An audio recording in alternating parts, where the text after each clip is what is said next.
Sveiki bičiuliai, naujas ant 2 ratų formatas, pirmi įspūdžiai. Tai bus apžvalgos, kur tiesiog sėdu ant motociklo, važiuoju su juo ir ką jaučiu, dalinuosi su jumis. Tikrai tai negali prilygti pilnai apžvalgai, bet manau visai gali būti įdomus nefiltruotas pirmų įspūdžių variantas, kuris gali būti aktualus ir jums. Taigi, šiandienos mūsų pirmų įspūdžių motociklas yra CF Moto 250 Dual.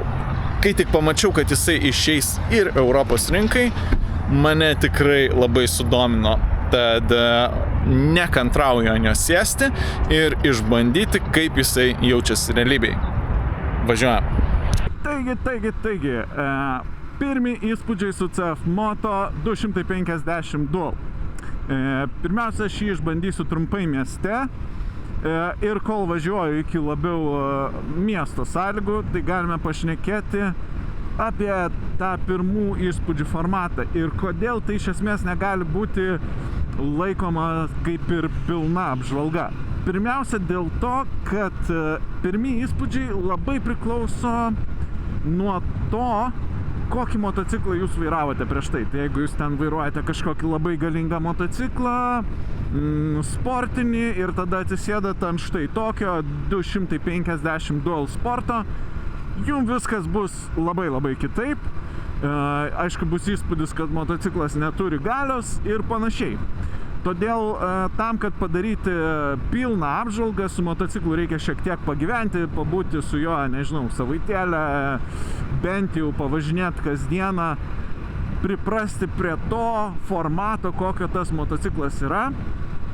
Ir tik tada galima padaryti tokią pilną, gilę, kupiną gerų įžvalgų apžvalgą. O dabar tai bus tik tai pirmi įspūdžiai.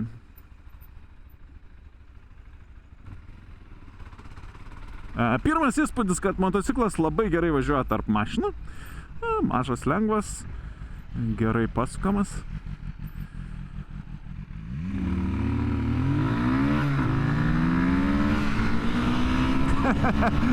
Su sportiniu motociklu, aišku, nepalenktyniausi, bet atvirai pasakysiu, mane šitas motociklas maloniai stebina su savo trauka. Žiūrėkit, mano pagrindinis motociklas šiuo metu yra mano dvitaktis Sherco 300 SE.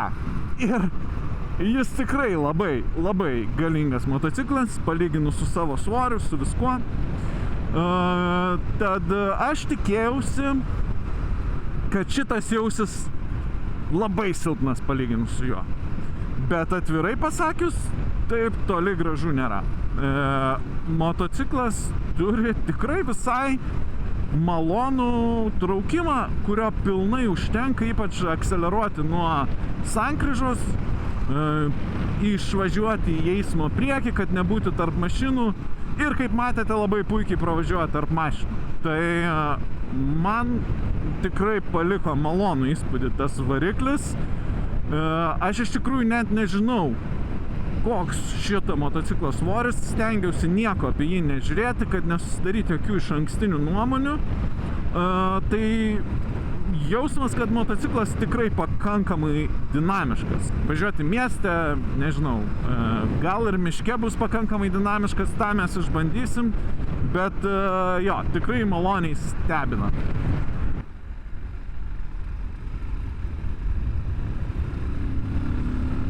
Labai lengvai gula į posūkį, pakankamai stabiliai posūkyje jaučiasi, tai irgi neturiu čia jokių priekaištų.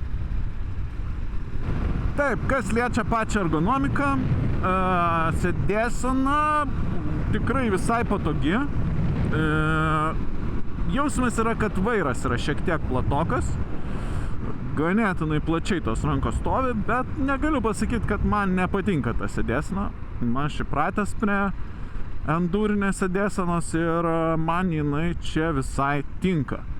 Sėdynė kol kas, aišku, labai dar nedaug praleidau laiko, bet kol kas atrodo patogi, tai pirmas 10 minučių niekur nekliūna. Net ir variklio garsas visai malonus. visai patinka. Jo, neblogai. Ypač, kai atsuki akceleratorių. Nežinau, kaip aišku girdėsis, nes garsas pats tikrai nėra labai garsus. Bet šalme to garso tikrai užtenka. Aišku, kas yra, tai tikrai jaučiasi vibracijų. O štai važiuojam 5 bėgių, 60 km/h, 4,5 tūkstančio apsukų, kažkas tokio. Tikrai šiek tiek per rankenėlės vibruoja. Kai duodi daugiau akceleratorius, jauti vibracijas ir per pakojus. Tai žodžiu, tikrai nėra taip, kad būtų nevibruojantis motociklas. Na, bet vis tik tai nedidelis vieno cilindro varikliukas, nėra ko per daug iš jo tikėtis. Dar vienas dalykas, kuris biškį erzina, tai šitas,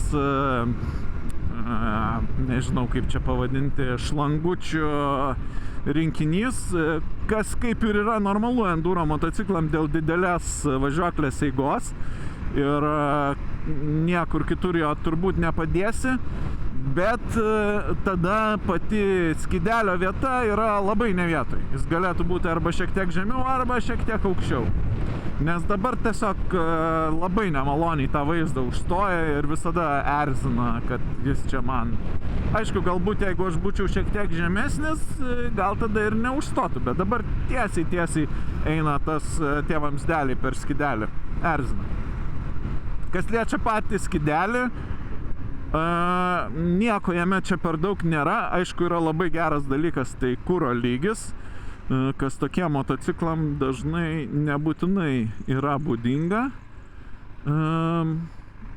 Yra bėgių indikatorius, apsukos, greitis ir pilnai pravažiuotas atstumas. Nematau ant vairo ar kažkur, kad būtų galima čia kažką dar šitam skidelį keitalioti. Tai reiškia, trip kaip ir nėra turbūt, kas yra šiek tiek gaila. Nu, bet turbūt negali pykti, kai yra tokia motociklo kaina. Čia yra turbūt stipriausia šito motociklo savybė. Kaina yra viso labo 3290 eurų. Už naują motociklą ir palaukit, su 3 metų garantija. 3 metų garantija. Ta prasme, kaip? Čia yra neįtikėtina kaina.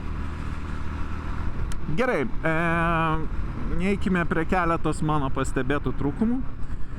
Vienas jų, kad priekinis stabdis šiek tiek silpnokas. Norėtųsi, kad turėtų šiek tiek daugiau jėgos.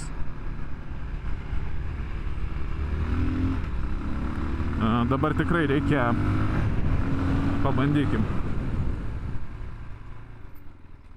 Nu jo, reikia tikrai stipriai mygti ir net ir tada jisai nepasižymi įspūdingų stabdymų. Tai nežinau, gal kitos kaladėlės išgelbėtų, bet jo, stabdžiai neįspūdingi. Kitas dalykas, grįžtant prie to variklio garso, tai jeigu duslintuvo garsas yra malonus tikrai ir man patinka, bet yra kažkokia tokia, aš net nežinau, kas šiandien, ar čia grandinės garsas, bet toks yra ciksėjimas, kuris jau nebe toks malonus kaip duslintuvas. Aišku, čia aš jau kabinėjusi, šiaip važiuoji ir nelabai atkreipi tai dėmesį, bet jeigu važiuoji su mintim, kad reikia kažką apie motociklą papasakot, tai tada galvoji, kaip čia girdis tas, kaip anas, kaip trečias. Tai va, tai žodžiu, nėra taip, kad labai erzintų, bet jisai yra. Tas garsas, tai pasakau iš karto. Bet jo, šiaip aš tikrai esu visai patenkintas šito motocikliuku. Kaip jisai valdosi, kaip važiuoja, kaip traukia, koks jausmas ant jo.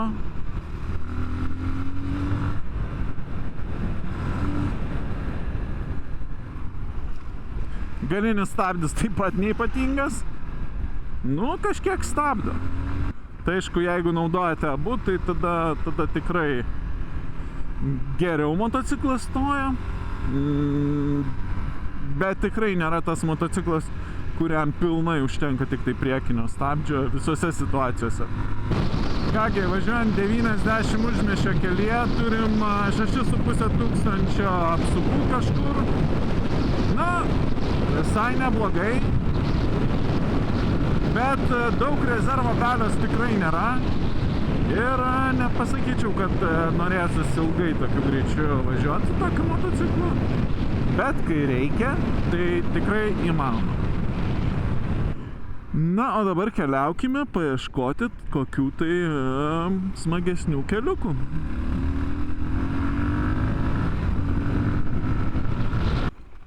Kągi, pirmi bekelės metrai. Labai čia aš nepersistengsiu, nes visiškai nesu pasiruošęs važinėti bekelę, tai neturiu jokių apsaugų. Važiuoju su paprastais batais, tai tikrai nenoriu kažkaip nukrist, susitraumuoti. Tai labai ramiai pravažiuosiu, o rimtus bekelės testus paliksiu pilnai apžvalgai. Labai slidu, šlapia. Beje, jeigu jums įdomi ta pilna apžvalga ir norėtumėte šio motociklo pilnos apžvalgos, būtinai parašykite komentare ir pasistengsiu ją padaryti.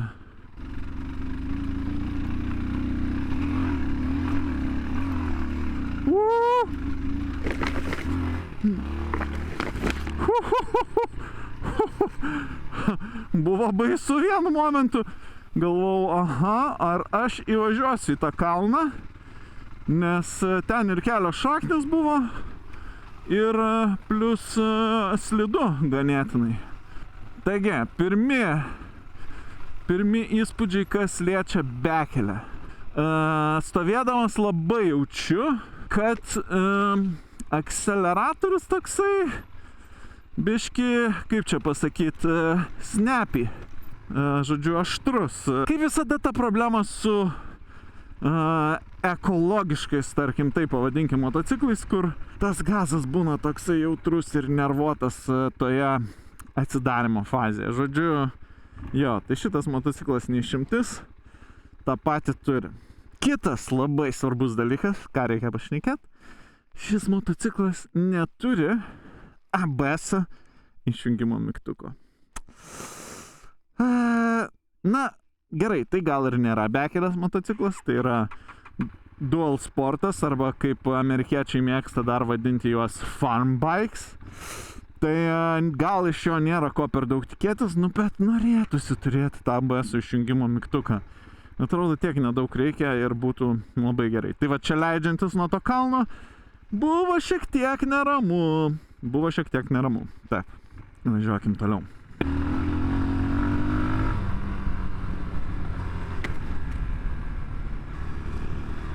Dar vienas dalykas, kurį pastebėjau, kas pasijauti, ypač stovint, kad stabdžių kojelė yra ypatingai žemai kažkaip, labai žemai.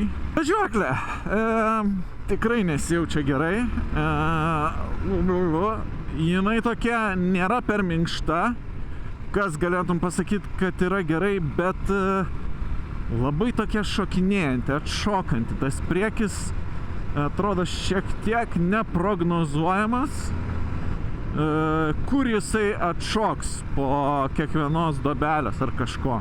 Tai jo, važiuoklė tikrai nestebina. Na bet vėlgi, toks kainų lygis, gal ir nėra ko per daug iš motociklo tikėtis.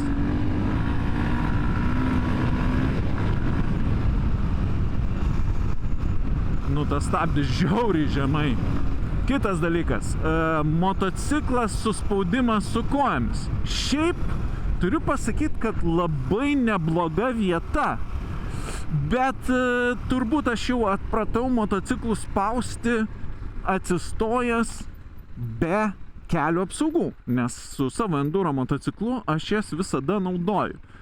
Ir man dabar kažkaip atrodo, kad yra šiek tiek nepatogu, bet pati vieta, kurioje motociklas spaudė, šiaip yra visai patogi ir manau, kad man su tom apsaugom jisai labai gerai susispaustų.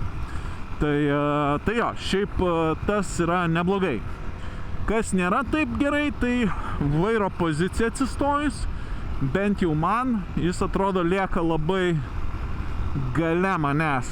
Tai jeigu sėdint sėdint gal ir dabar, kai jau atsistojau ir atsisėdau, tai jo, jaučiu, kad vairas vis tik tai yra ganėtinai arti. Ir ką žino, jį galima perkelti toliau. Tai, bet atsistojus jo, jis ypatingai jaučiasi, kad yra gale manęs. Sakyčiau, motociklas čia jaučiasi praktiškai kaip namie. Gal tai ir nėra rimtas bekelės motociklas, ne kažkoks enduro grynakraujas, bet, prašau, 70 km/h žvyrkeliu, jokių problemų, labai komfortiškai jaučiasi. Tas motociklo lengvumas, pasukamumas čia tikrai padeda, tai jo, neturiu čia priekaištų.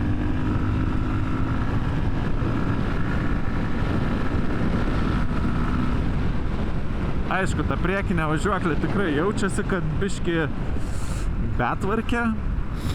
Tai jeigu žvyrkelis nebūtų toks lygus, tada manau, kad turėčiau priekaištų daugiau, o dabar visai neblogai.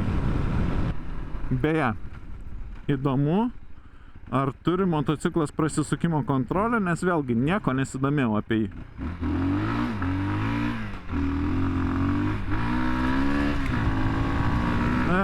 Panašu, kad neturi, kas yra gerai.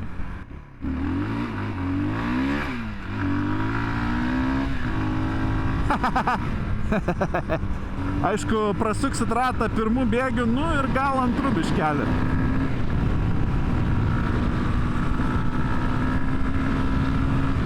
Bet daugiau jau nieko labai nesitikėkit.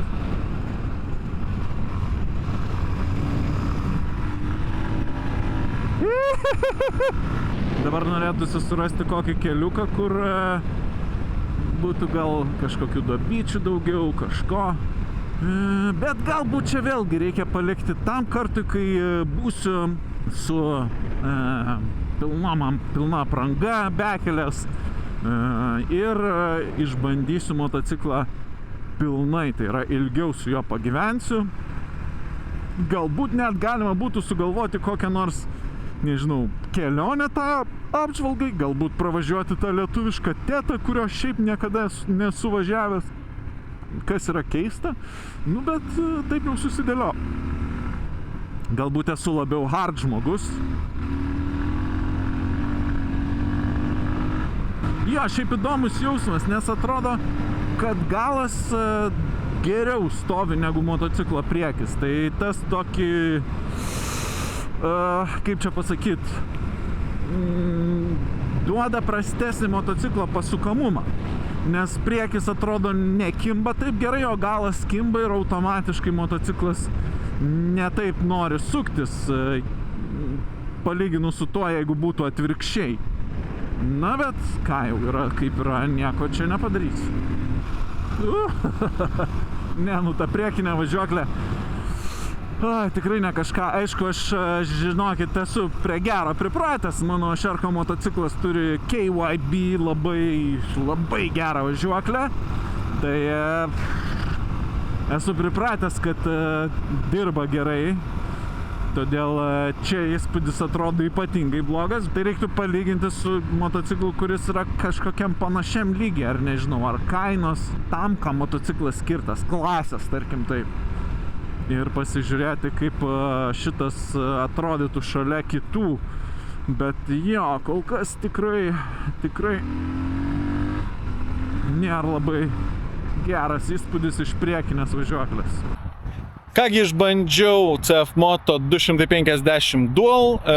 Pirmi įspūdžiai štai mano tokie, kaip ir girdėjote.